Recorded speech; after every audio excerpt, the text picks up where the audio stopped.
Online देणगी दर्शन बंद. त्र्यंबकेश्वर देवस्थान महाशिवरात्रीसाठी सज्ज. 12 ज्योतिर्लिंगांपैकी एक असलेल्या त्र्यंबकेश्वर येथे महाशिवरात्रीनिमित्त त्र्यंबकेश्वर देवस्थानच्या वतीनं जय्यत तयारी करण्यात येत असून विविध कार्यक्रमांचे आयोजन करण्यात आले आहे.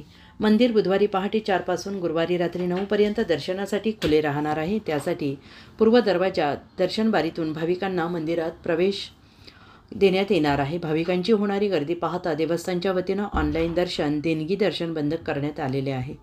थेट दर्शन सुरू राहणार आहे. महाशिवरात्रीच्या पार्श्वभूमीवर कुठलाही अनुचित प्रकार घडू नये यासाठी पोलिसांच्या वतीनं बंदोबस्त तैनात करण्यात येणार आहे. महापालिका प्रशासनाच्या वतीनं भाविकांसाठी आवश्यक सुविधा उपलब्ध करून देण्यात आलेल्या आहेत. महाशिवरात्र काळात भाविकांची होणारी गर्दी पाहता गर्भगृह दर्शन बंद ठेवण्यात आलेलं आहे आणि या काळात देणगी दर्शन बंद राहणार आहे.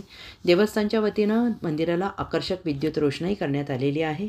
मंदिराचे सभागृह, सभामंडप, प्रवेशद्वार, उत्तर आणि पूर्व महाद्वार या ठिकाणी फुलांची सजावट करण्यात येणार आहे.